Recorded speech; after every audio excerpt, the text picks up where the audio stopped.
Ujú, ya, acá está. Entonces, ahí está. ¿Se puede visualizar mi pantalla, chicos? ¿Se puede ver? Sí lo pueden ver, ¿no? Ya, muy bien. Entonces, voy a agrandarlo un poco. Ya está. Y ahora sí, vamos a comenzar. Bien, chicos, como ustedes saben, la clase que tenemos hoy es una clase de filosofía. Estamos desarrollando el periodo de la antigüedad, ¿no? Los primeros tiempos, los primeros momentos de la filosofía, ¿no es cierto? Cuando surge la filosofía, quiénes son los filósofos, qué temas, qué problemas se plantean ellos, ¿no es cierto? Y, digamos así, cuáles son sus ideas principales, ¿no?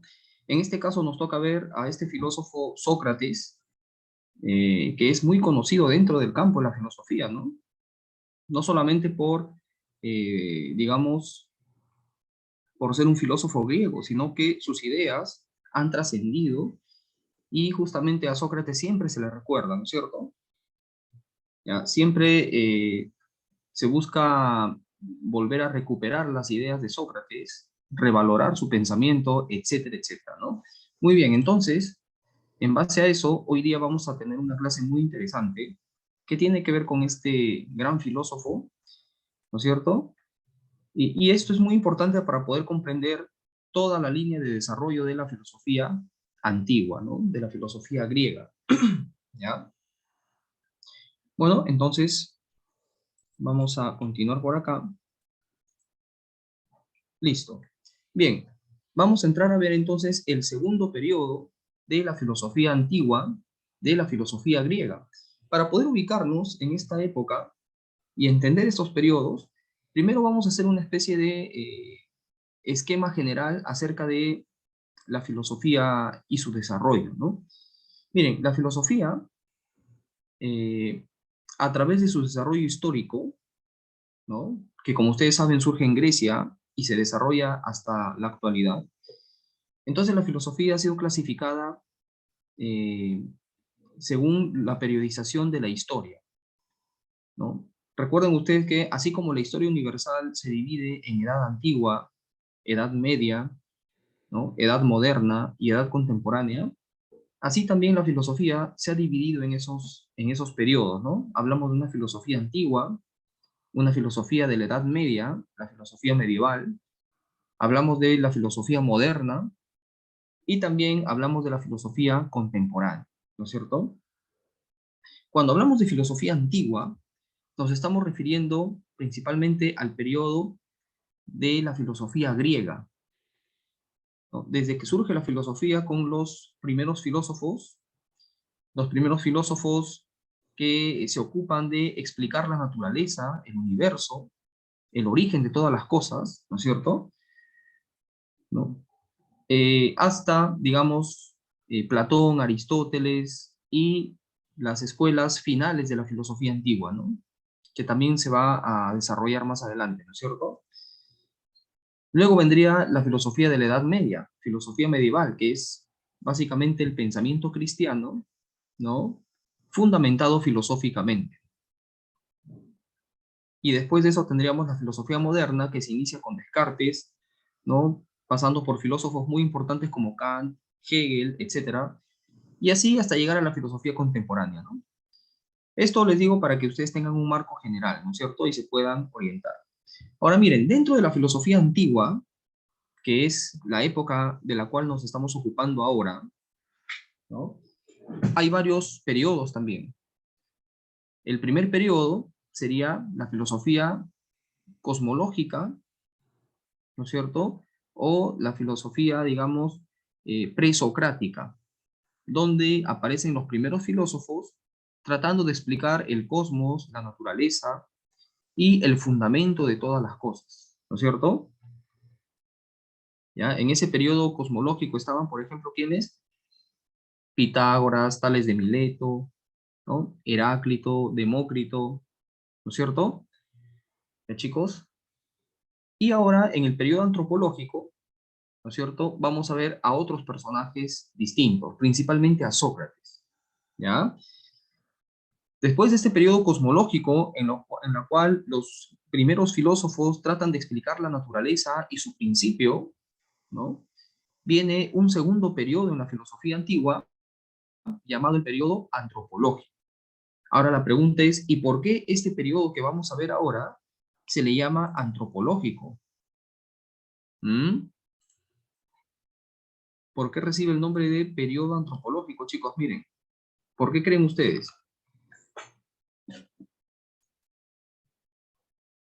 Ah, a ver quién me dice. ¿Por qué creen ustedes que se le llama periodo antropológico? El periodo anterior a este se llamaba periodo cosmológico porque el tema central de la filosofía en ese momento era el cosmos, la naturaleza, el principio de todo lo existente, ¿no? Este segundo periodo se llama antropológico. ¿Por qué creen? Acá me dice, por ejemplo, porque se ve al hombre como centro. Claro, ya, ese es, digamos, algo muy cercano a la respuesta, ¿no? A ver, ¿alguien más? ¿Quién quiere participar, chicos? Por el universo y el hombre, porque se enfoca más en los personajes que en la naturaleza, claro, ¿no? Ya, entonces miren, vamos a explicar justamente esto, ¿no? Este segundo periodo recibe el nombre de antropológico porque el tema central del que se va a ocupar Sócrates y los pensadores de este momento ya no es la naturaleza, ya no es el universo, ya no es el principio de lo existente, sino más bien es el hombre, ¿ya? Principalmente Sócrates se pregunta, por ejemplo, ¿qué es el hombre? ¿Cuál es nuestra verdadera esencia como seres humanos? ¿Qué nos define como seres humanos? Y en función de eso, Sócrates se pregunta, por ejemplo, eh, ¿en qué consiste el verdadero bien del ser humano? ¿Mm? ¿En qué consiste lo bueno y lo malo? Es decir, relacionado con el tema del hombre están los temas de ética, ¿no? La moral, están los temas de la convivencia social, el orden social, es decir, los temas de política, los temas de educación, etcétera, etcétera, ¿no? Entonces, el periodo antropológico tiene como tema central al hombre y los problemas asociados al hombre, que son la moral, la política, la educación, etcétera, etcétera, ¿no? ¿Ya? Esos son los grandes temas del que se ocupan los pensadores de este periodo. ¿Ya, chicos? Entonces, todo lo que les estoy diciendo vayan ustedes apuntando para que ya, ¿no es cierto?, aprovechen todo este conocimiento, ¿no? Toda esta información. Bien, entonces, entramos en el segundo periodo de la filosofía griega, periodo antropológico, donde el tema central es el hombre y relacionado con esto están los temas de ética, política, educación, etcétera, etcétera, ¿no? ¿Ya? Entonces, en base a esto vamos a seguir avanzando. Entonces, pasemos a la siguiente. Bueno, principalmente el contenido que vamos a desarrollar tiene que ver con, primero, ¿no? Antes de ver a Sócrates, vamos a ver brevemente a los sofistas, un grupo de pensadores justamente de la época de Sócrates, ¿no? ¿Ya? El periodo antropológico que vamos a desarrollar justamente está, digamos así, expresado en el pensamiento de los sofistas, principalmente Protágoras, que es el más alto representante de este grupo de pensadores, los sofistas, y después de ellos, o al mismo tiempo que los sofistas, estaba también Sócrates, ¿ya? Sócrates y los sofistas no van a coincidir en sus planteamientos, en sus ideas. Siempre van a estar en constante confrontación. ¿Ya, chicos? Sócrates cuestiona las ideas de los sofistas, ¿no? Y entonces, bueno, de esta manera se desarrolla este segundo periodo de la filosofía, ¿ya? Primero, entonces, empezamos con, bueno, siempre haciendo referencia al contexto histórico-social eh, del momento, ¿no? Es decir, ¿En qué contexto aparecen los sofistas? Aparece Sócrates. ¿Qué pasaba en la sociedad griega de ese momento? ¿Ya? Para poder entender las ideas de estos pensadores, ¿no?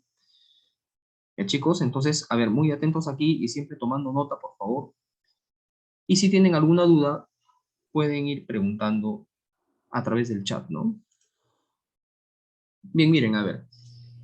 Ahora, a partir de este periodo que vamos a ver ahora, Atenas se convierte en una de las ciudades más importantes de la antigua Grecia.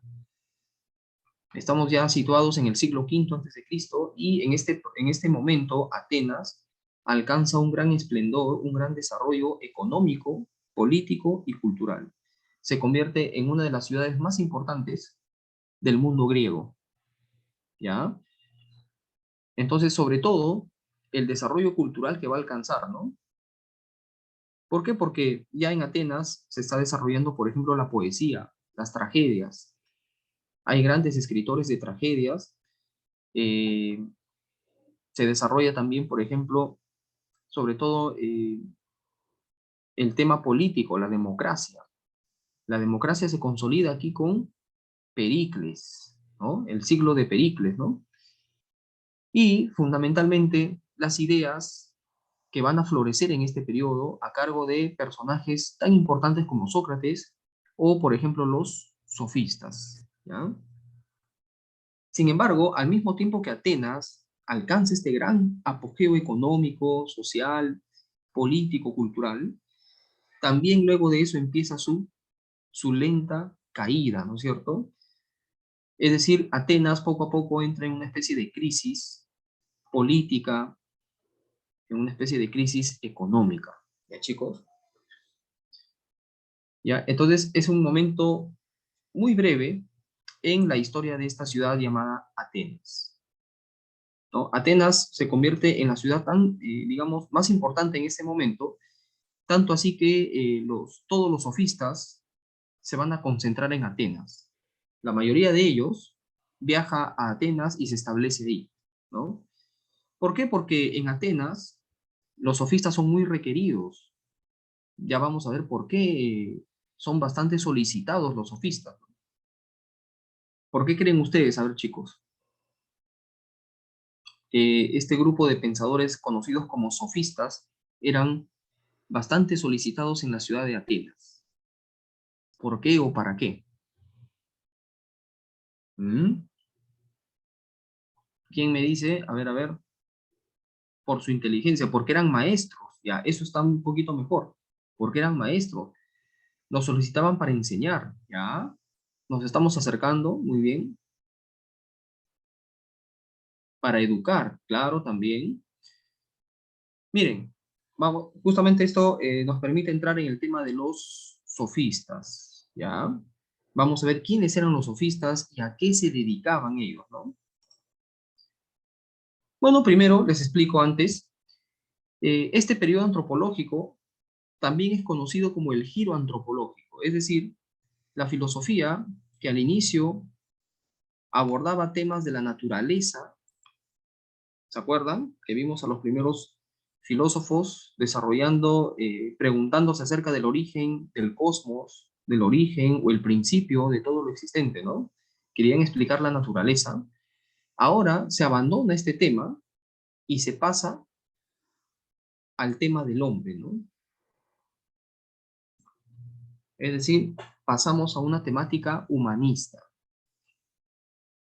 Los filósofos como Sócrates y los sofistas ya no les interesa la naturaleza, ya no les interesa explicar cuál es el principio de todas las cosas. Más bien a ellos les interesa explicar, por ejemplo, qué es el hombre, explicar los temas de ética, política, educación, etcétera, ¿no? Ya, esto va a ser, digamos, eh, el, el proceso que se va a llevar a cabo en este periodo, ¿no?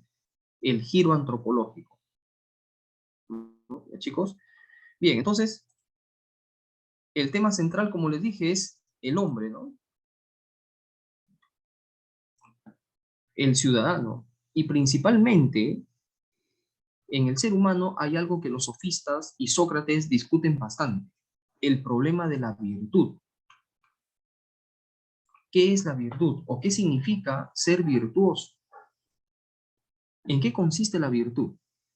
El término virtud en la antigua Grecia se le llamaba con la palabra arete. Arete significa virtud, ¿no? Y eso lo vamos a explicar también cuando veamos principalmente a Sócrates, ¿ya, chicos? Pero por el momento vayan quedándose con esta idea, ¿no? Bien, vamos a empezar viendo el periodo antropológico con los sofistas. Vamos a explicar quiénes eran los sofistas, ¿ya? Muy atentos, por favor, chicos. Atentos y, por favor, siempre apuntando, siempre tomando nota de lo que vamos diciendo, ¿no? Miren, los sofistas eran conocidos en primer lugar en Atenas, ¿no? Eran conocidos como metecos. ¿Quiénes eran los metecos?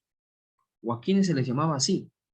Se les llamaba así a todos los inmigrantes, a todos los que habían nacido en otra parte, en otra ciudad, o sea, a los extranjeros, ¿no es cierto?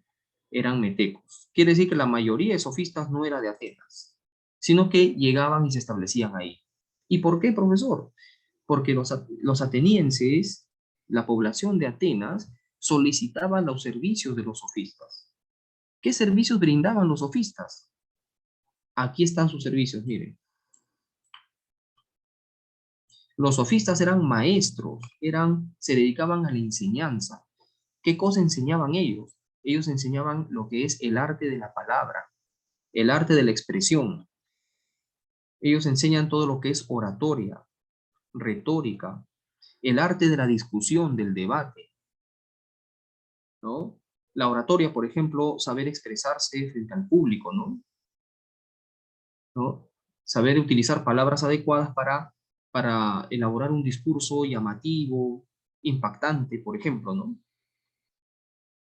La retórica es también saber expresarse frente al público, pero utilizando palabras, utilizando estrategias que logren persuadir a la gente, que logren convencer a la mayoría.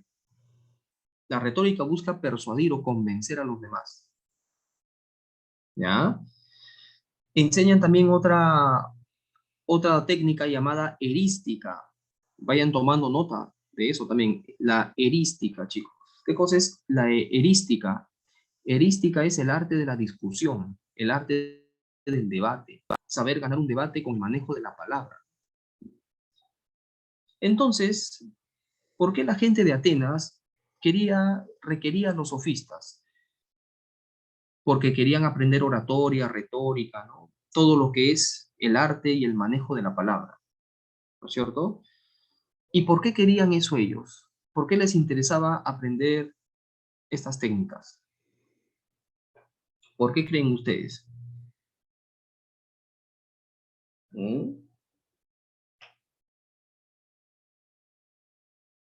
A ver, chicos, ¿por qué creen que los jóvenes atenienses necesitaban o sentían la necesidad de aprender oratoria, retórica, todo esto? Para sobresalir, bueno, sí, ya. Pero sobresalir ¿en qué? Para dirigir, me dice acá, ¿no? Ya, bueno, eso ya está un poco mejor. Para poder manipular a las personas, ya, claro. Es decir, los jóvenes atenienses, chicos, que ya tenían la edad de ustedes más o menos, participaban en el arte, en la actividad política, ¿no? Y para participar en política en la antigua Grecia, tenías que dominar el arte de la palabra, ser hábil con el uso de la palabra, ¿no? La principal herramienta política de los griegos, en especial estamos hablando de Atenas, ¿no es cierto? Es la palabra, el dominio de la palabra, ¿no? Saber, por ejemplo, convencer a los demás, saber impactar en los demás, ¿no? Todo eso, si manejabas bien esos recursos, por lo tanto tenías éxito en la política, ¿no? Por eso es que los sofistas consideran que la virtud política, chicos, escuchen esto, la virtud política consiste en saber dominar el arte de la palabra, ¿ya? Oratoria, retórica, etcétera. En eso consiste la virtud política. O sea, un político virtuoso, para los sofistas, era aquel que dominaba de manera adecuada, ¿no es cierto?, la oratoria, la retórica, aquel que sabía elaborar un discurso impactante y persuasivo, y a la vez aquel que ganaba un debate, porque era hábil con el lenguaje, con la palabra, ¿no es cierto? Los sofistas también se hicieron famosos por cobrar por sus enseñanzas, ¿no? Ellos vivían de eso, era su trabajo, ¿no es cierto? Pero filósofos como por ejemplo Sócrates, Platón, van a estar en contra de esto, ¿no? Les parecía indigno que, bueno, los sofistas tengan que hacer esto, ¿no? De cobrar por sus enseñanzas. En esa época se tenía otra mirada acerca del conocimiento y todo esto, ¿no? Ya, chicos. Bueno, aquí está lo que les dije también, cultivan la erística, es decir, el arte de la discusión. Entonces los sofistas, chicos, se consideraban como maestros de la virtud política. Ellos decían, nosotros te enseñamos a ser un buen político, un político virtuoso. ¿Y qué significaba ser un político virtuoso? Significaba convertirte en un experto en lo que es oratoria, retórica, erística, ¿no? En saber dominar el arte de la palabra, ¿ya? Bueno, espero que esto les haya, no sé si tienen alguna pregunta, alguna dificultad con esto, chicos, para seguir avanzando. ¿Todo está bien? Hasta aquí, ¿todo va bien? ¿Tienen alguna duda, alguna consulta? Todo claro, ya, muy bien. Entonces vamos a seguir avanzando. A ver, miren por acá, ¿no? Los sofistas, presten atención a esto, los sofistas distinguen claramente entre lo que es la naturaleza y lo que es la sociedad, ¿no? Nomos, ¿qué significa nomos? Nomos significa ley. Las leyes, pero la ley establecida por los seres humanos, ¿no es cierto? Nomos se refiere a lo que es, a lo que son las leyes que los seres humanos establecen para regular su convivencia, ¿no es cierto? Para poder conducir la sociedad, ¿no?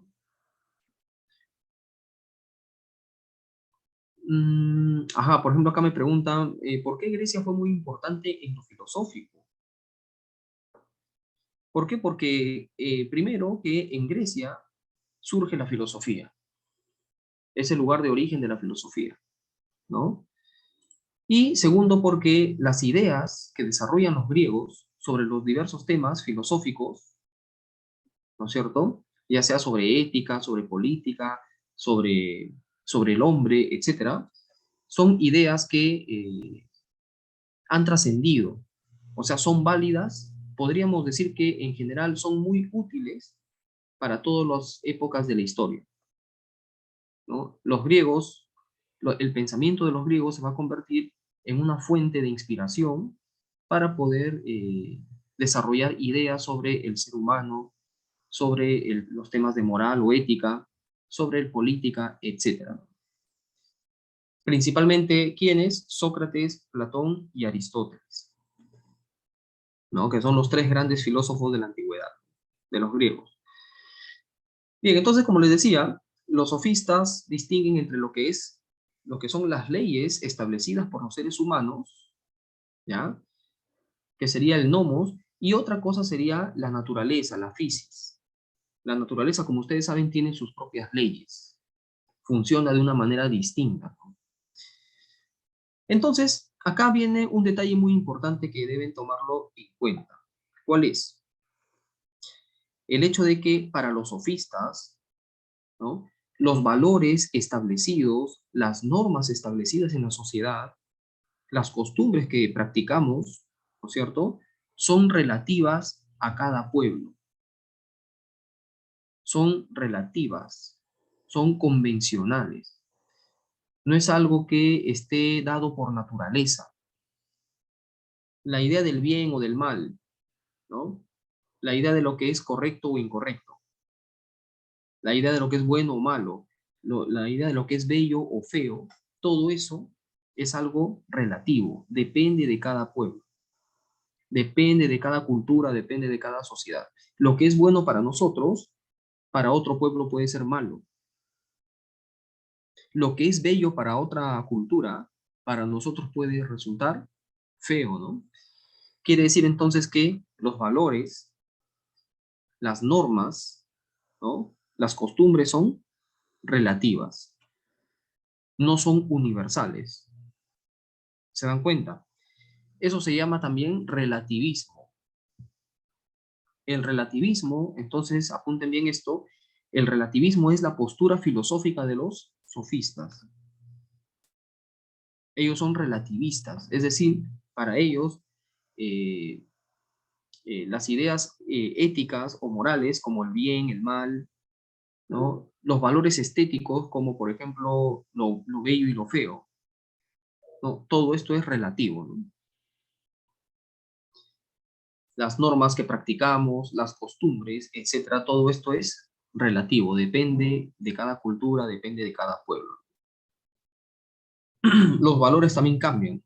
Por ejemplo, en la India, las vacas son consideradas como animales sagrados, pero aquí en nuestro mundo occidental, las vacas son consideradas como alimento, ¿no? ¿Se dan cuenta? En el mundo árabe, por ejemplo, las mujeres ocupan un lugar secundario frente al varón, ¿no? Pero ahora en nuestro mundo occidental, más bien, eso sería malo, ¿no? No sería visto como algo justo, como algo bueno, ¿no es cierto? Se dan cuenta entonces que las ideas morales, las ideas éticas o políticas también van cambiando, ¿no? Ya, entonces, el relativismo es la postura filosófica de los sofistas, ¿ya, chicos? Y entre ellos, el que expresa de manera más profunda este relativismo es un sofista muy destacado de este periodo, conocido como Protágoras. No vayan a confundir con Pitágoras, por si acaso, ¿ah? Es Protágoras, ¿no?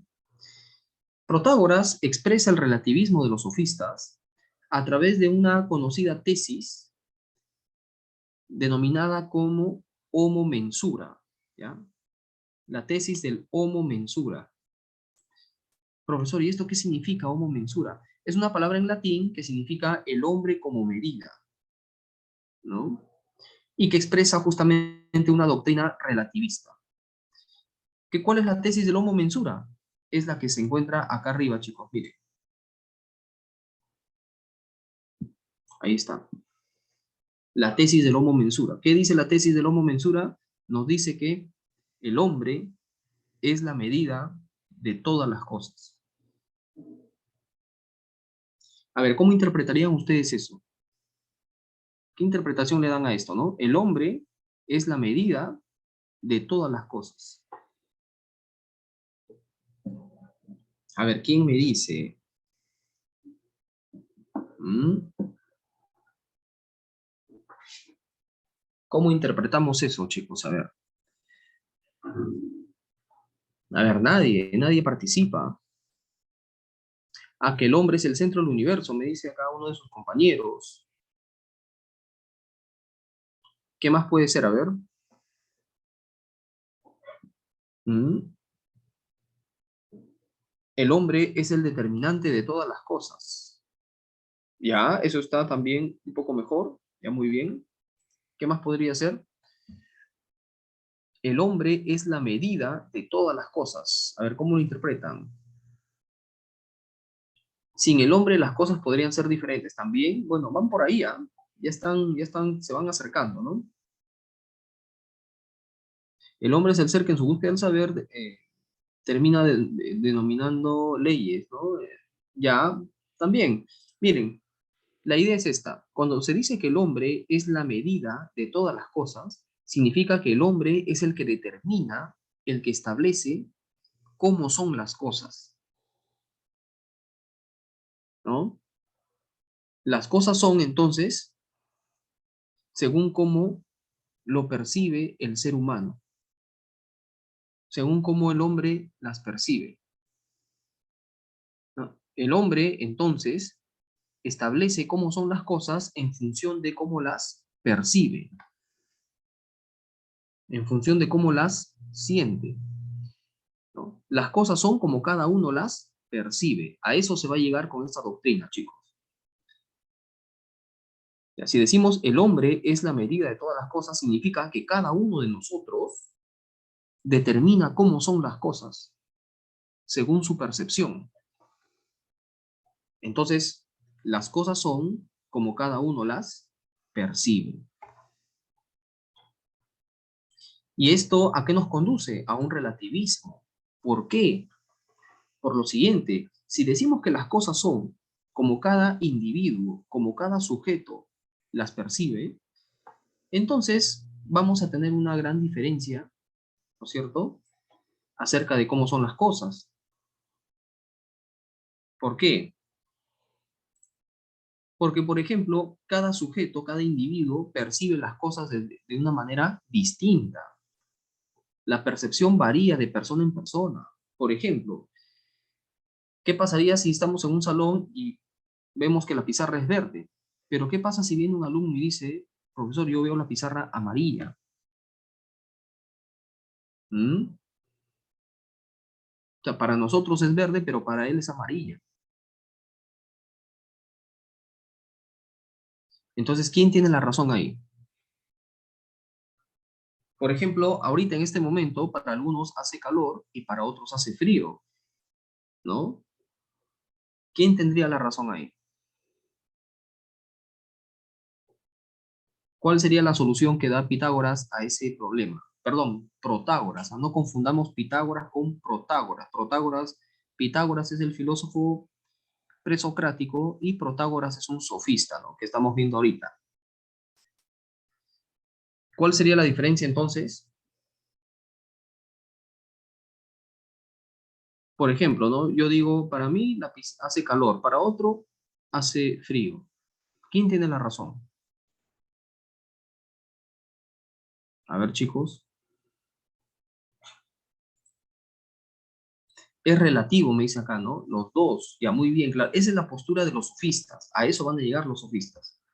Van a decir que como las cosas son, como cada uno las percibe, por lo tanto, cada uno tiene su propia verdad. Ambas opiniones son verdaderas. El que dice que hace frío y el que dice que hace calor. ¿Por qué? Porque todo depende de cómo cada uno lo perciba, ¿cierto? ¿Ya? Entonces, la verdad es relativa, depende de cada individuo, depende de la percepción de cada individuo. Los sofistas reducen la verdad a la percepción. Ellos dicen, la verdad es percepción. Y la percepción depende de cada uno. Nadie percibe las cosas de la misma manera. Tal vez nos podamos parecer en ciertas cosas, ¿no?, pero definitivamente la percepción varía de persona en persona. Por lo tanto, la verdad será relativa. Depende de cómo lo perciba cada persona. ¿Ya?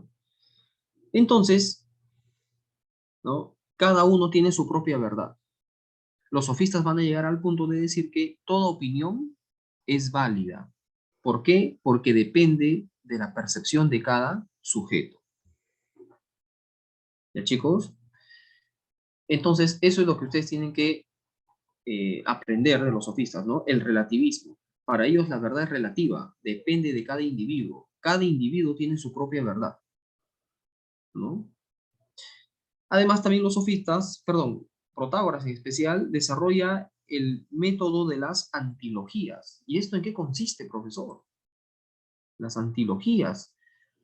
Como la verdad es relativa, entonces, sobre un mismo asunto, sobre una misma cosa, habrán opiniones opuestas, opiniones contrarias.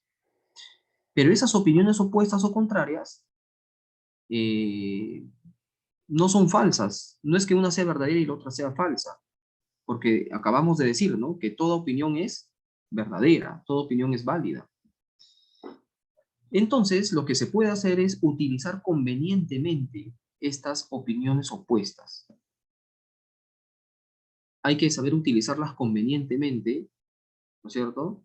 Según sea más adecuado o menos adecuado según la circunstancia. Por ejemplo, acerca del amor. Ya, podemos decir que el amor es bueno. Otro podría decir que el amor es malo. Y ambas opiniones serían válidas.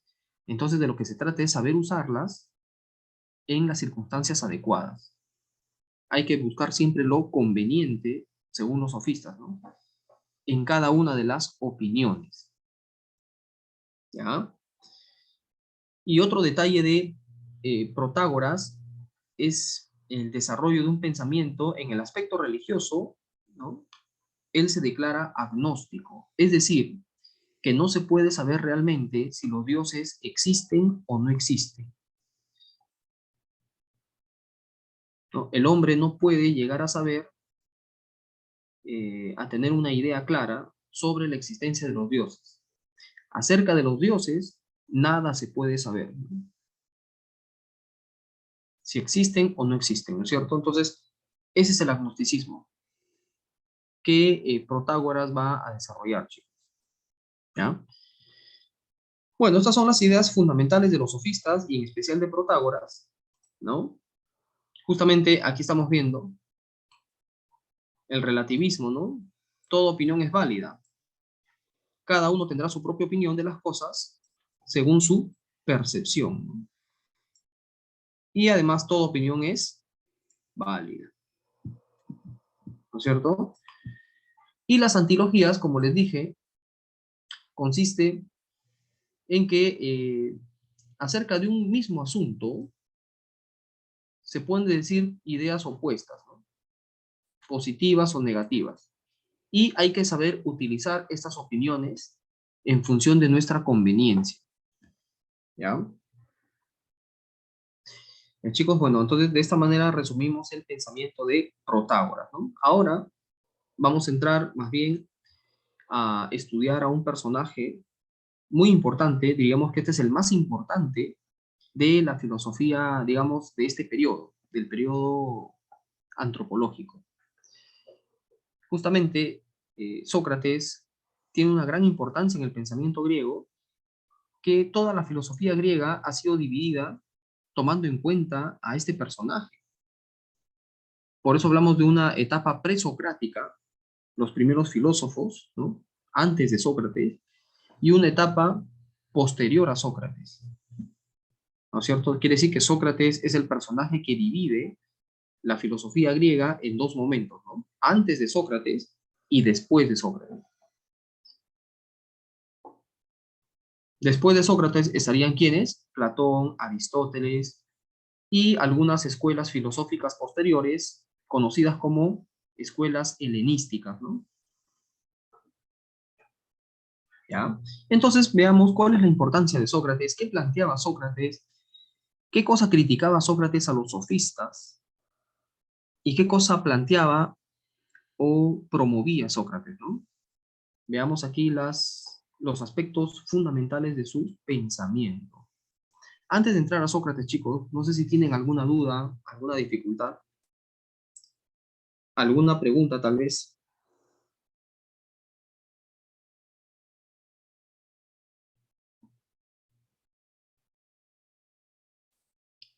¿Todo bien hasta acá? ¿Mm? ¿Seguro que está todo bien? Ya, entonces vamos a estudiar a Sócrates. Miren, Sócrates eh, constantemente se opone a los sofistas. Él cuestiona los planteamientos de los sofistas. En especial, ¿qué cosa? Por ejemplo, la idea de virtud. Y, de manera principal, el relativismo que difundían los sofistas, ¿no? Protágoras que decía que la verdad depende de cada uno. Cada uno tiene su propia verdad, porque cada uno percibe las cosas de distinta manera. Por lo tanto, la verdad es algo relativo a cada individuo, ¿no es cierto? Sócrates dice que esto es falso porque la verdad no puede ser relativa. ¿no? La verdad, para que sea verdad, una idea para que sea verdadera, ¿no es cierto? Tiene que tener validez para todos. Tiene que ser válida por igual para todos. Es decir, tiene que tener un carácter universal.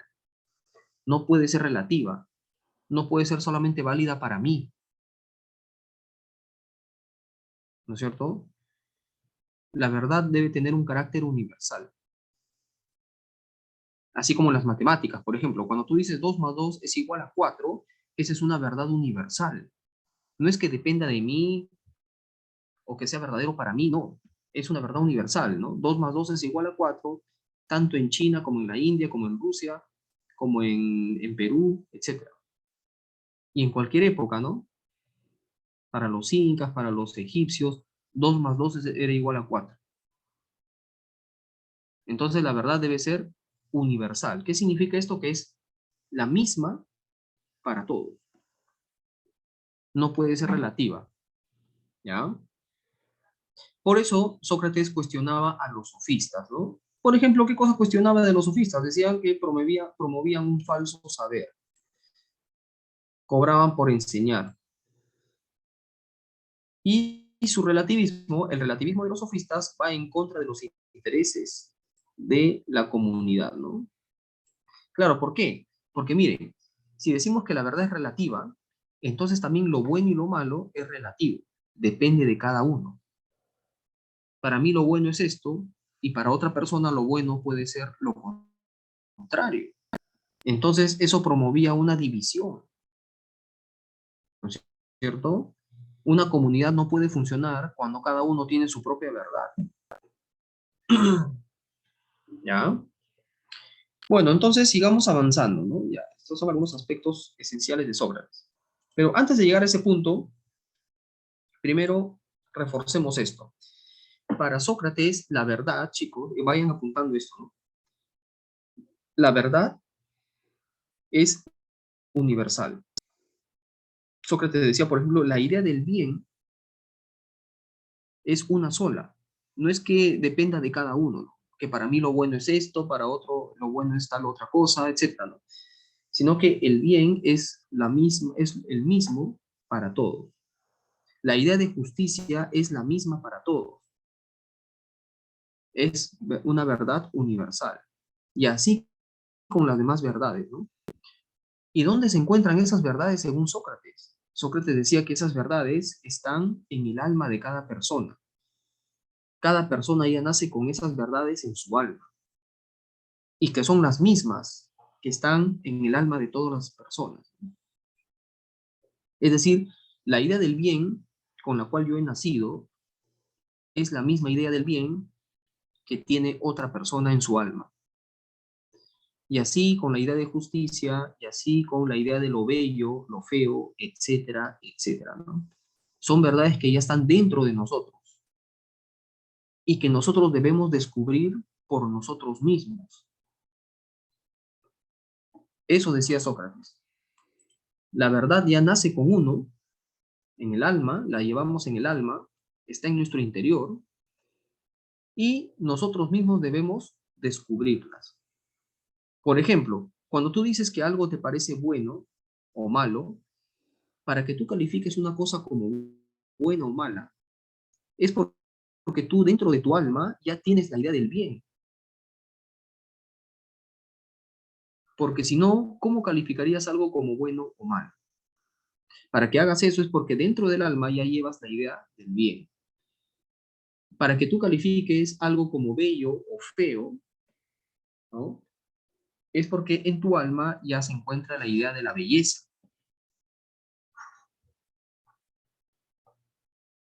Claro, porque si no tuvieras la idea de belleza, ¿cómo entonces puedes calificar algo como bello o como feo?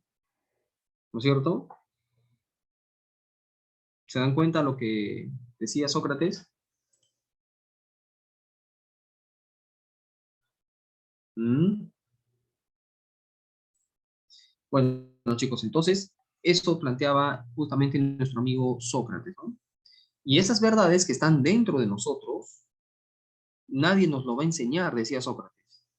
Ningún sofista te va a decir qué es el bien, qué es la justicia, qué es la belleza, qué es la virtud, porque esas cosas ya están dentro de ti.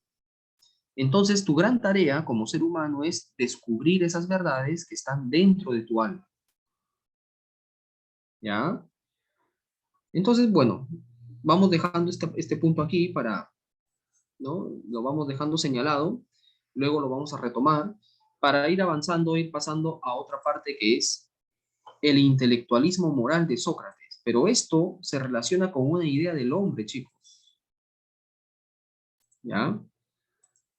Se relaciona con una idea del hombre, ¿no? Miren.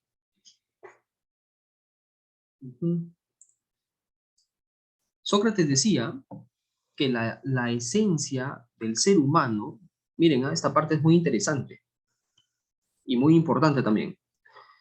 La verdadera esencia del hombre, lo que realmente nos define como seres humanos, no es la parte física, no es el cuerpo, sino más bien es tu yo interior, tu alma, ¿no es cierto? Tenemos un aspecto fundamental que no es físico, sino más bien es, digamos, espiritual, algo no físico, nuestro yo interior, nuestra conciencia, que los griegos van a llamar alma. Y para Sócrates, esa es la verdadera esencia del hombre. Eso es lo que realmente somos. Conciencia, alma, nuestro yo interior. Entonces el cuerpo solamente es una especie de, de instrumento, una especie de vehículo que el alma utiliza, ¿no es cierto? El cuerpo va a ser visto como una especie, como algo secundario. Para Sócrates el cuerpo es secundario. Sirve solamente como una especie de herramienta o instrumento al servicio del alma. Claro, por ejemplo, para que tu yo interno pueda existir, necesita de un cuerpo. El cuerpo obedece al yo interior. Todo lo que tú haces, los movimientos de tu cuerpo, etcétera, son ordenados por ti mismo, ¿no? Por tu propio yo, ¿no es cierto? Claro, entonces el cuerpo es el instrumento del alma. El cuerpo es secundario. El alma es lo que nos define. Chicos, entonces Sócrates aquí se pregunta lo siguiente. Si nuestra verdadera naturaleza o esencia es el alma, nuestra conciencia, nuestro yo interior, entonces, ¿cuál es nuestra verdadera función como seres humanos? ¿Para qué estamos en este mundo? ¿En qué consistirá, digamos, la función propia del ser humano? Porque aquí, chicos, hay un aspecto fundamental, ¿no? Para los griegos, las cosas tienen una función propia. Todo lo que existe, existe para cumplir una función específica. Entonces, ¿cuál será la función propia del ser humano en esta vida? ¿No? La función propia del ser humano, chicos, consiste en buscar la perfección, según Sócrates. La perfección, la excelencia. Pero la perfección en el ser humano se logra solamente cultivando o perfeccionando su alma.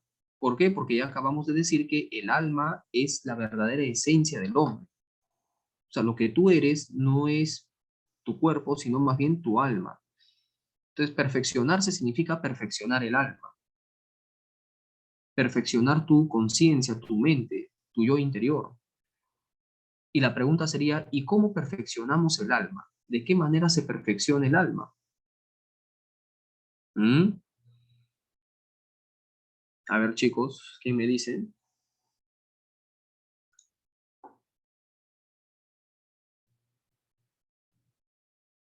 El alma se perfecciona mediante la sabiduría o conocimiento. Esto es lo que realmente perfecciona tu alma, según Sócrates. El conocimiento, la sabiduría. Por eso es que para Sócrates, el verdadero bien del ser humano no es la riqueza, no son los placeres, no son los bienes materiales, porque todo eso sirve para mantener al cuerpo, para deleitar al cuerpo, ¿no? ¿Ya? El verdadero bien del hombre no son las cosas físicas materiales como la riqueza, los placeres, ¿no es cierto? Y todo lo relacionado con esto, ¿no? El verdadero bien del hombre es el conocimiento, la sabiduría, porque el conocimiento o sabiduría es el alimento del alma, perfecciona el alma. Por lo tanto, el verdadero mal del ser humano sería la falta de conocimiento, es decir, la ignorancia.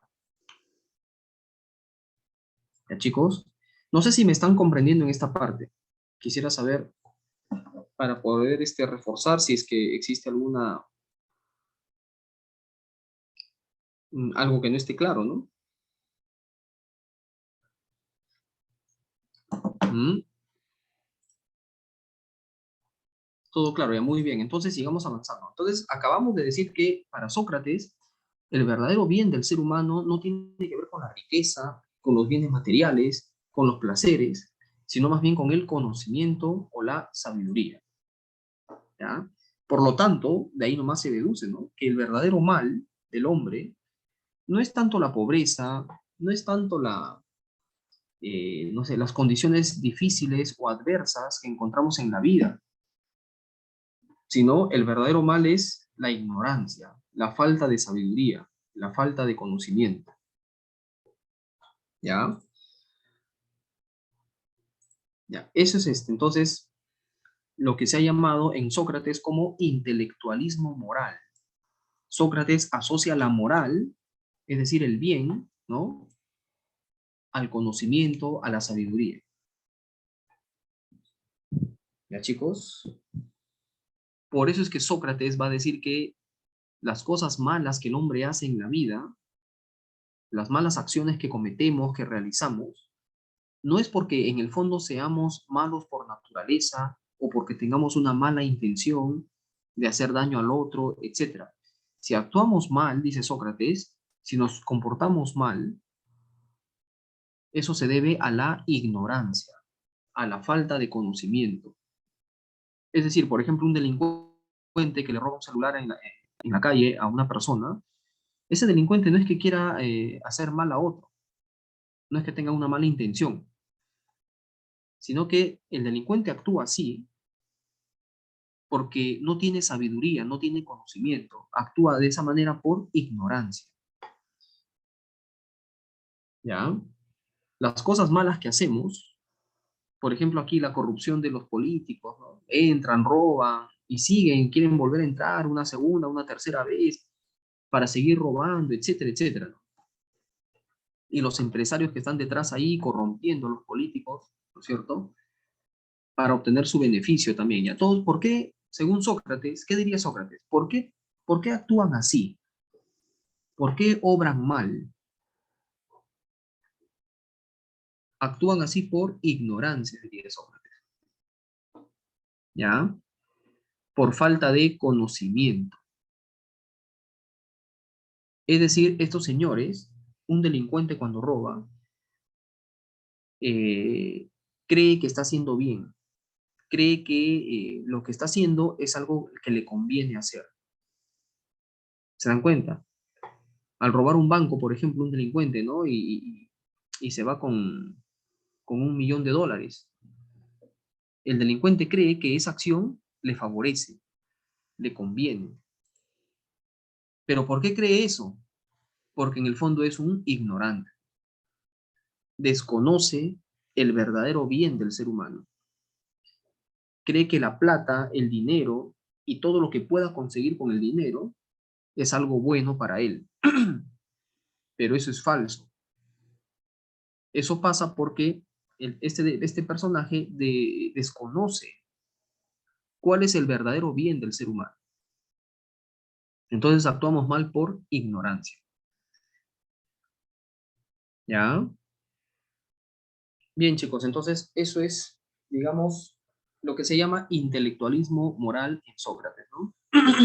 Entonces, chicos, miren, para Sócrates, una vida racional significa actuar con sabiduría, ¿no? Está basado en la sabiduría. Ahí está. Y si tenemos una vida racional basada en la sabiduría, esto nos conduce a una vida virtuosa. ¿Quién es la persona virtuosa para Sócrates? Es el hombre sabio, ¿no es cierto? El hombre que cultiva su conocimiento, que desarrolla la sabiduría, ¿no? Y en eso se basa una vida feliz. La verdadera felicidad del hombre, chicos, no es el dinero para Sócrates, no es la riqueza, no es el poder, la fama, los placeres. La verdadera vida feliz consiste en una vida virtuosa. ¿Y qué significa una vida virtuosa? Una vida basada en la sabiduría. Profesor, ¿y por qué eso es virtuoso? Porque la sabiduría es lo que perfecciona nuestra alma. Y el alma es lo que realmente somos cada uno de nosotros. ¿Ya? Bien, chicos, entonces espero que esta parte esté clara. No sé si hasta acá tienen ustedes alguna duda, alguna dificultad.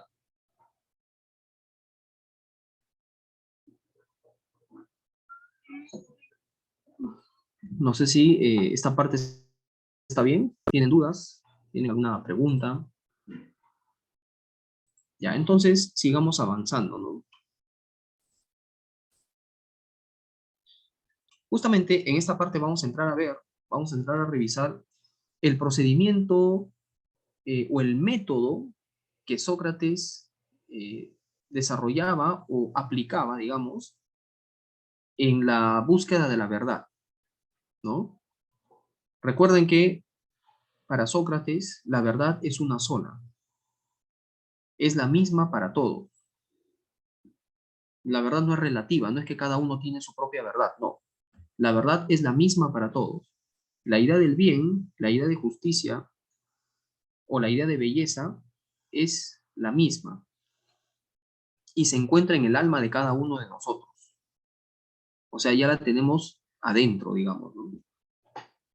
Entonces, de lo que se trata es que esa verdad que está dentro de nosotros salga a la luz. Que esa verdad que llevamos dentro podamos descubrirla nosotros mismos, ¿no es cierto? Podamos alumbrarla nosotros mismos. Lo que hace Sócrates es solamente ayudarnos a descubrir esa verdad por nosotros mismos. Por ejemplo, la idea del bien ya está en nosotros, ya la tenemos dentro, pero inicialmente no lo tenemos claro. Por ejemplo, si ahorita a ti te preguntan qué es el bien, ¿realmente lo tienes claro? ¿Cómo podrías definir el bien? ¿O qué es la justicia? ¿O qué es la belleza? ¿Podrías definir esos conceptos? A pesar de que están dentro de ti, depende, me dicen acá, a ver, ¿quién me da una definición de lo que es el bien, o de lo que es la justicia, o de lo que es la belleza? Porque esos conceptos ya están dentro de nosotros. ¿Podríamos definirlos?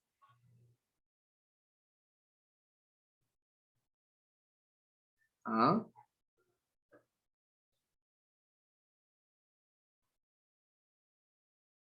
acá me dice, por ejemplo, de lo establecido socialmente. Sí, pero eso es lo establecido. Acá se trata de nosotros ver el bien, digamos, independientemente de lo establecido, ¿no?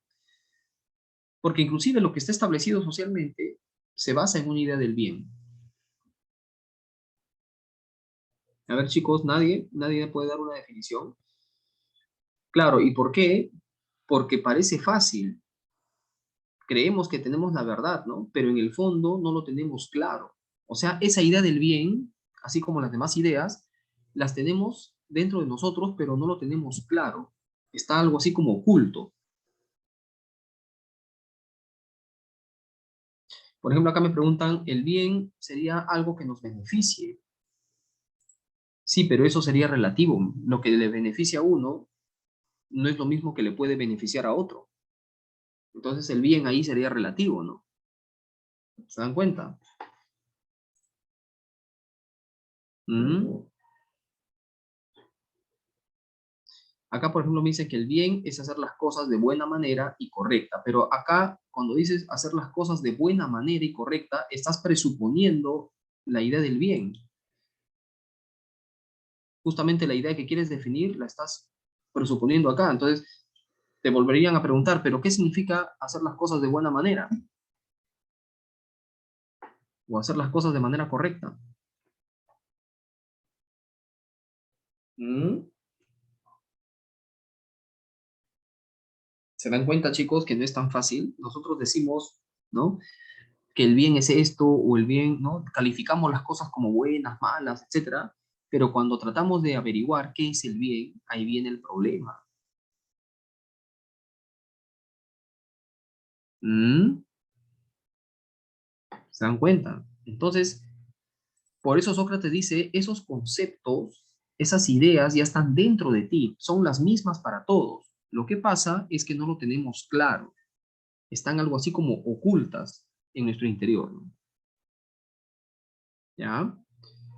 Y entonces lo que hace Sócrates es solamente un procedimiento que te va a conducir, que te va a ayudar, ¿no? A que tú mismo descubras esa verdad en tu interior. Sócrates dice, yo no te voy a enseñar nada, yo no te voy a decir qué es el bien, qué es la justicia, qué es la belleza, yo eso no te voy a enseñar. ¿Por qué? Porque son verdades que ya están dentro de cada uno. Tú mismo tienes que descubrirlo. Yo solamente te voy a ayudar, dice Sócrates. ¿Y de qué manera te va a ayudar? Mediante un método conocido como el método mayéutico. La mayéutica, o también a veces le llaman la dialéctica. Justamente aquí está, mire. El método socrático es conocido como mayéutica o, en general, dialéctica. ¿Y en qué consiste eso, profesor? Ya miren, este método de Sócrates tiene dos momentos. Un momento inicial, conocido como refutación, y un momento final que es la mayéutica propiamente dicha, ¿no? Sócrates lo que hace es entablar un diálogo con una persona, con cualquier persona, y lo que hace es preguntarle sobre ciertas cosas. Por ejemplo, miren, les cuento esto se narra mucho en los diálogos de Platón. Eh, en una ocasión Sócrates estaba con sus, digamos así, con sus discípulos, seguidores, ¿no? Que tenía. Estaba por la plaza pública, ¿no? De la ciudad de Atenas, y en eso encuentra a un gran geómetra. Se encuentra con él y empiezan a conversar. Y entonces Sócrates le pregunta, ya que tú eres un gran matemático, un gran geómetra, ¿me podrías definir en qué consiste la figura? ¿Qué es una figura? Entonces el matemático le dice, ah, claro, Sócrates, mira, acá la figura puede ser, la figura es distinta en cada caso, ¿no? Puede ser un cuadrado, puede ser un triángulo, puede ser un círculo, y así le mencionó varias figuras geométricas. Pero acá viene la refutación. Miren, chicos, ¿ah? Sócrates le refuta, le dice, yo no te pregunté cuántas clases de figuras existen, sino qué es la figura. ¿Por qué esas diversas figuras mencionadas como el cuadrado, el triángulo, el círculo y otras más reciben el nombre de figura? ¿Por qué? O sea, eso significa definir qué es la figura, ¿no es cierto? Entonces, a ver, ¿qué es la figura? A ver, ustedes chicos que estudian matemática, ¿qué podrían decir al respecto? Ustedes que ya saben cuáles son las figuras geométricas, entonces, a ver, ¿qué es la figura? ¿Mm? No creo que nadie lo sepa. Alguna idea deben tener, ¿no? Elementos. Sí, pero elementos pueden ser cualquier cosa, ¿no? Hay elementos químicos, elementos físicos, y la figura no son elementos químicos ni físicos, ¿no? Aquella que está formada por lados, me dice, ya, pero Sócrates te refutaría y te diría, pero ¿acaso el círculo tiene lados? ¿Cuáles son los lados del círculo? Y el círculo es una figura, ¿no? Lo que tiene forma, pero forma es como decir figura, ¿no? Entonces, al decir que la figura es lo que tiene forma, es como decir la figura es lo que tiene figura. El aspecto externo de un objeto. Pero eso es muy, muy general, porque el aspecto externo puede ser su apariencia física, ¿no? El color, por ejemplo. Un objeto tiene color y es parte de su aspecto externo, ¿no es cierto? Y no vamos a decir que las figuras tienen colores, ¿o sí?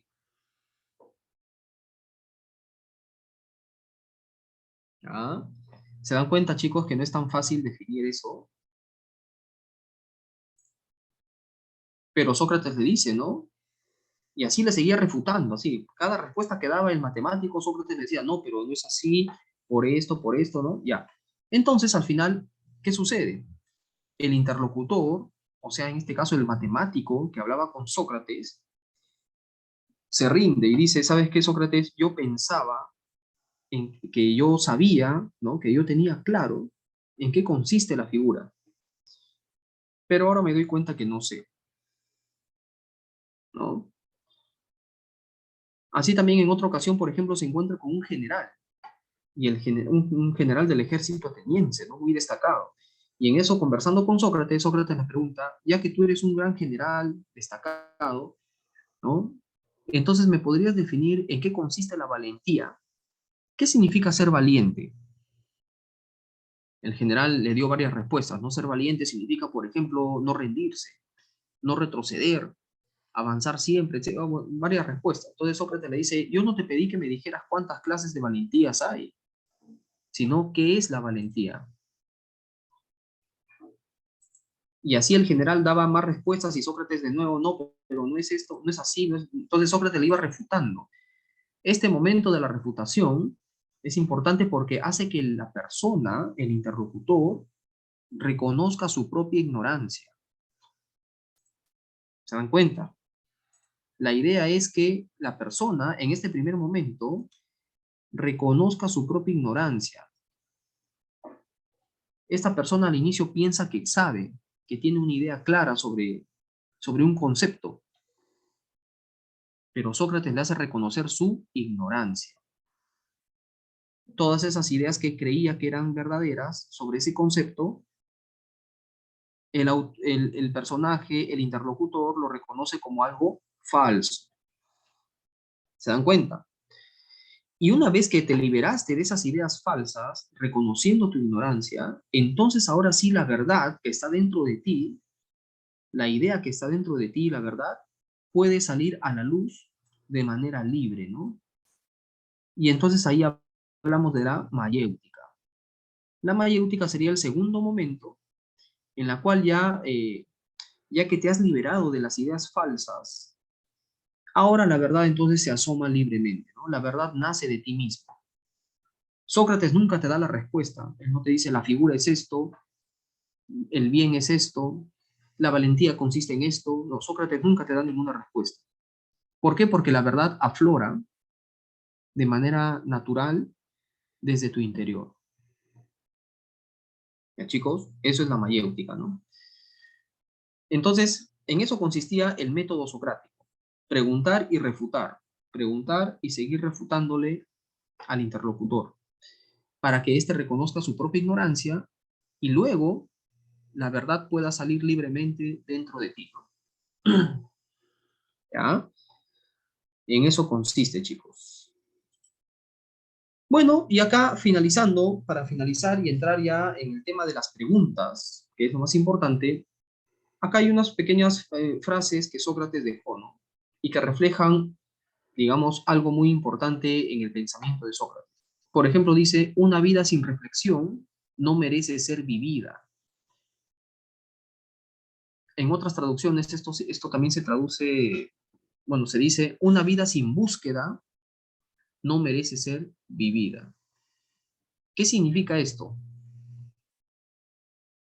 Que el verdadero sentido de la vida humana consiste en buscar el conocimiento, en buscar la verdad. ¿Por qué? Porque, como dijimos, lo único que perfecciona al hombre es el conocimiento, es la sabiduría. Y si no la buscamos en esta vida, entonces estamos desperdiciando la única vida que tenemos. Una vida sin conocimiento, sin verdad, sin reflexión, no merece ser vivida. No vale la pena vivirla, dicen en otras traducciones. Bueno, otra de las frases que ustedes seguramente han escuchado hasta el cansancio es esta, ¿no? Solo sé que nada sé. Solo sé que nada sé era la frase que Sócrates decía cuando a él le preguntaban, porque como Sócrates siempre preguntaba, él nunca daba la respuesta. Entonces, él decía, bueno, yo solo sé que nada sé. O sea, yo reconozco mi propia ignorancia. Para Sócrates, reconocer tu propia ignorancia era, digamos, fundamental, ¿no? Era el punto de partida fundamental para que la verdad salga de ti mismo. ¿Ya? Luego tenemos la otra frase que es, conócete a ti mismo, ¿no? Esto tiene que ver justamente con el cuidado de uno mismo. Conocerse a sí mismo significa conocer, digamos, tus características propias, ¿no? Eh, ser consciente de tus propias capacidades y de tus propias debilidades, para que de esa manera tú puedas perfeccionarte a ti mismo. Tiene que ver entonces con el cuidado de uno mismo. Y finalmente, Sócrates dice, más vale padecer una injusticia que cometerla. ¿Por qué? Porque cuando tú cometes una injusticia, te vuelves injusto. Pero si la injusticia la cometen contra ti, entonces tú no te has corrompido, es decir, tú no te has vuelto injusto. ¿Se dan cuenta? Aquí entonces Sócrates está poniendo en una balanza, ¿no? ¿Qué es más importante? ¿Cuál es la que tiene más peso? ¿Volverse injusto cometiendo una injusticia contra alguien, ¿no? Tú te vuelves injusto, ¿no? O que cometan una injusticia contra ti. ¿Mm? Bueno, entonces ahí están algunas reflexiones que Sócrates dejó para que ustedes lo tomen en cuenta, ¿no?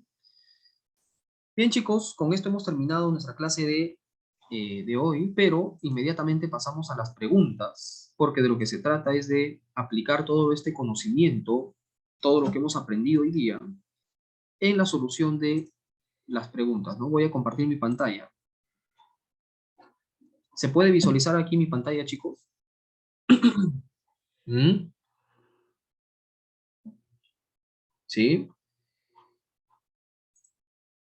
Ya, muy bien. Entonces, avancemos. A ver, vayamos entonces con la primera pregunta. A ver, ¿cuál sería la respuesta para la primera, chicos?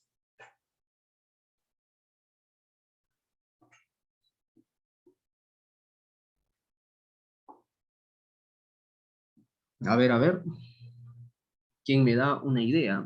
¿Quién me dice? Acá me dicen que es la B de repente. A ver, vamos a ver. Ya dice, respecto al relativismo de Protágoras, indique la secuencia correcta de verdad o falsedad. Ya.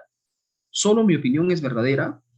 No. Protágoras diría, toda opinión es verdadera o válida. Por lo tanto, esta primera sería falsa.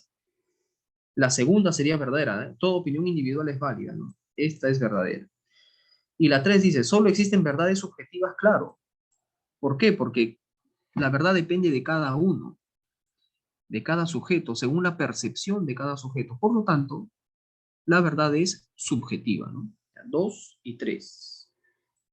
La B de barco, como dijeron por acá. Muy bien. 1, la B de barco. 2.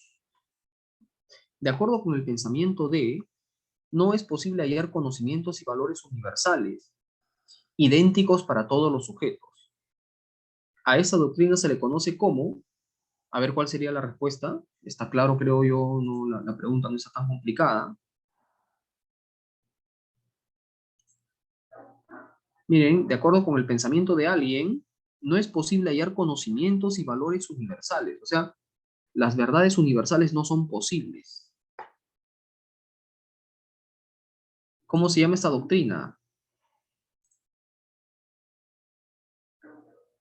No puede ser Sócrates, chicos. ¿Saben por qué? Porque más bien Sócrates plantea lo contrario. Para Sócrates sí es posible hallar conocimientos y valores universales. Recuerden que Sócrates dice que la verdad es universal, y universal significa que es igual para todos. Decir que eso no es posible, entonces sería la postura contraria, la postura de Protágoras, y se llama relativismo. Ya, 2, la B de barco. A ver, la 3 y la 4 hay que leer este pequeño texto que viene a continuación, ¿no? Dice, la oposición mayor de Sócrates va contra los sofistas. Sus esfuerzos máximos tienden a demostrar la inanidad de su presunta ciencia. Por eso, frente a los retóricos discursos de los sofistas, pone su diálogo cortado de preguntas y respuestas. Si nos preguntamos cuál es, en suma, la aportación socrática a la filosofía, encontramos un pasaje de Aristóteles en que se dice categóricamente que le debemos dos cosas. Es decir, según Aristóteles, le debemos dos cosas a Sócrates. ¿Cuáles son? Los razonamientos inductivos y la definición universal. Y añade Aristóteles que ambas cosas se refieren al principio de la ciencia. Cuando Sócrates pregunta qué es, por ejemplo, la justicia, pide una definición.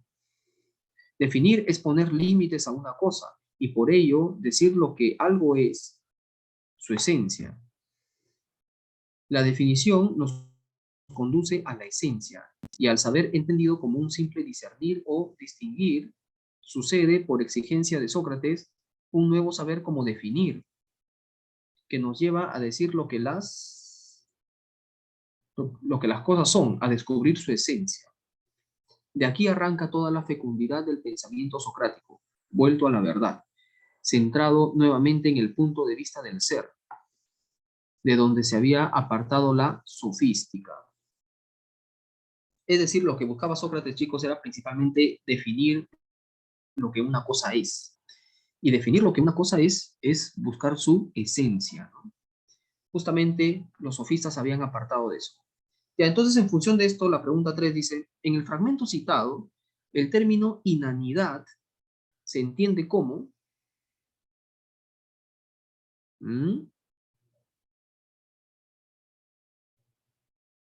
¿Qué cosa sería la inanidad? Sería aquí más bien la futilidad o vanidad. O sea, cuando algo no tiene contenido, cuando carece de contenido, ¿no? 3, la D de dado. 4. Según el autor, el nuevo saber del que participa Sócrates se orienta a establecer la esencia de los objetos, ¿no? La 4 sería entonces la C de casa. Ya, 3 la D y 4 la C. A ver la pregunta 5.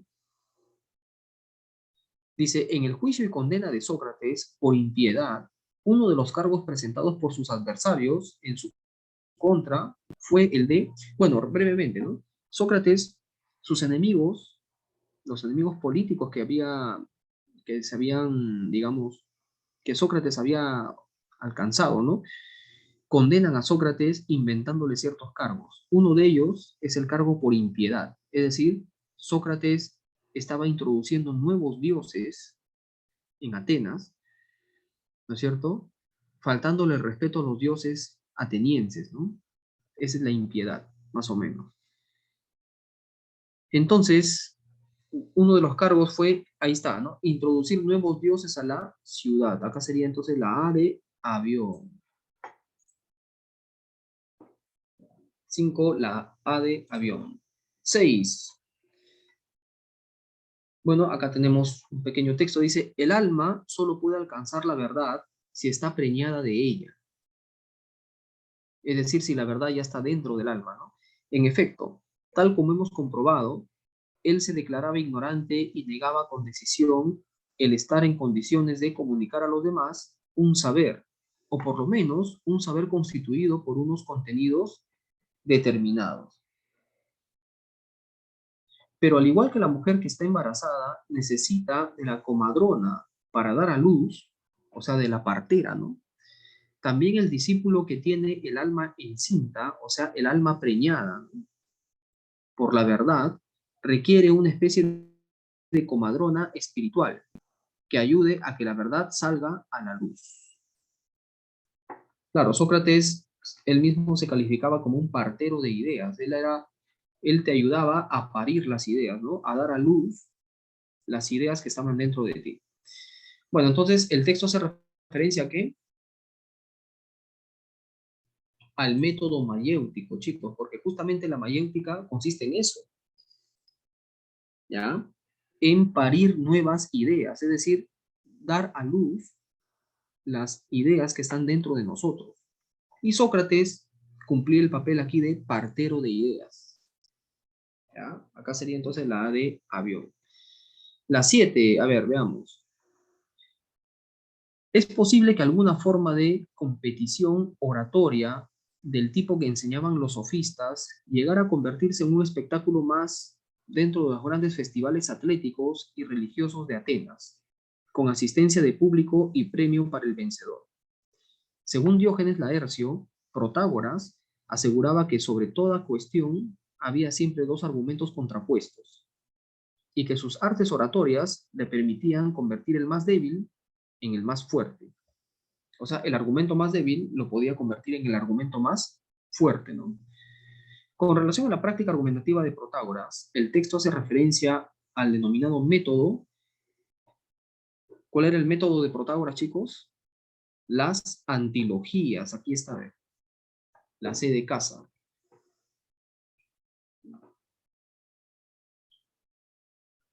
Y la 8 dice, la virtud, todas y cada una de las virtudes, sabiduría, justicia, fortaleza, templanza, es ciencia, conocimiento. Y el vicio, todos y cada uno de los vicios, es ignorancia. Nadie peca voluntariamente y quien hace el mal lo hace por ignorancia del bien. Estas dos proposiciones resumen lo que ha sido denominado intelectualismo socrático. Ya, entonces, según eso, a ver, chicos, ¿cuál sería la respuesta en la 8? De acuerdo con el intelectualismo socrático, resulta imposible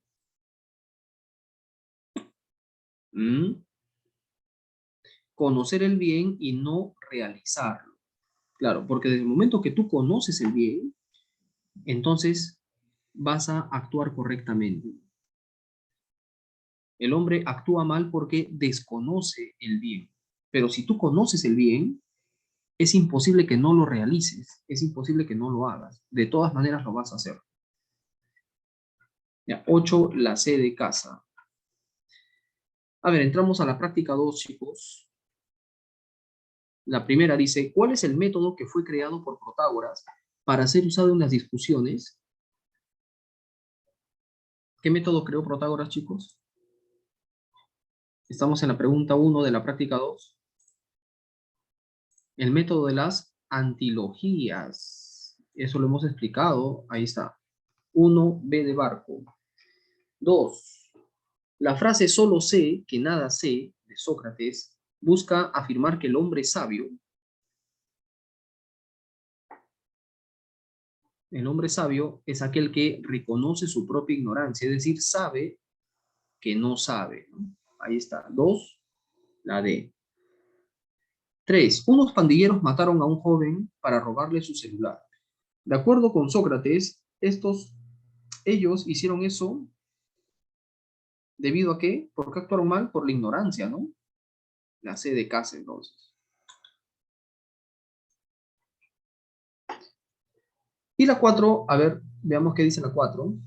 Dice, los sofistas estudiaban el hombre, no la naturaleza, que constituía el objeto de estudio de los filósofos.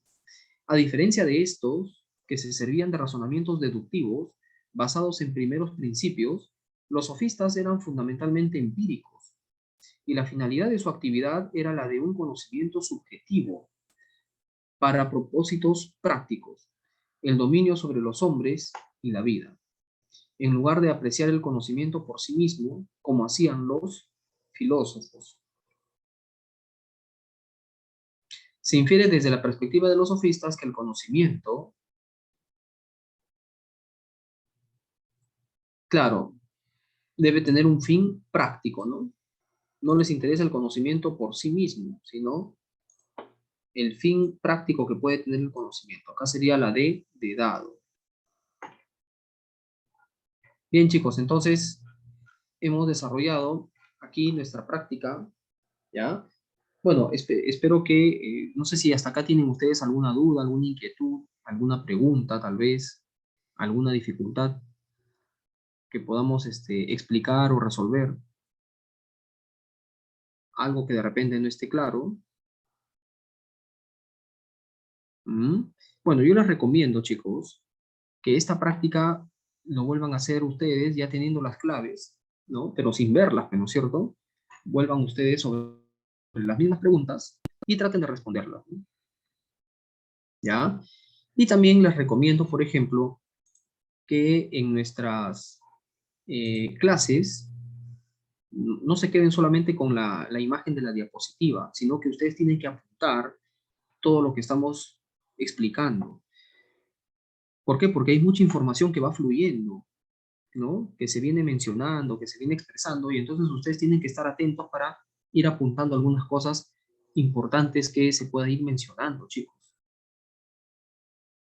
¿Ya? Eso es importante, ¿no? Acá me preguntan, por ejemplo, si Sócrates es escritor. Ya, Sócrates, un detalle, ¿no? Y eso es muy importante. Sócrates, se sabe que Sócrates no escribió nada, no escribió ningún libro, porque él decía que su verdadera función como filósofo era hacer preguntas a la gente, hacer que la gente por sí misma descubra la verdad que está en su alma, que está en su interior. ¿Ya? Por lo tanto, él decía, no, él no estaría de acuerdo con haber escrito algún libro, porque escribir un libro significa transmitir ciertos conocimientos, transmitir ciertas verdades a los demás. Pero el mismo Sócrates decía que no sabía nada. Entonces, siendo consecuente con esa idea, él solamente se dedicaba a interrogar a la gente. ¿Ya, chicos? Bueno, para finalizar les digo que Sócrates tuvo un discípulo llamado Platón, que fue el más destacado, y con Platón se inicia un tercer momento de la filosofía griega, un tercer periodo, y eso ya lo veremos en la siguiente sesión, ¿no? Bien, chicos, entonces que tengan un bonito día, aprovechen las clases, y conmigo será hasta la siguiente sesión.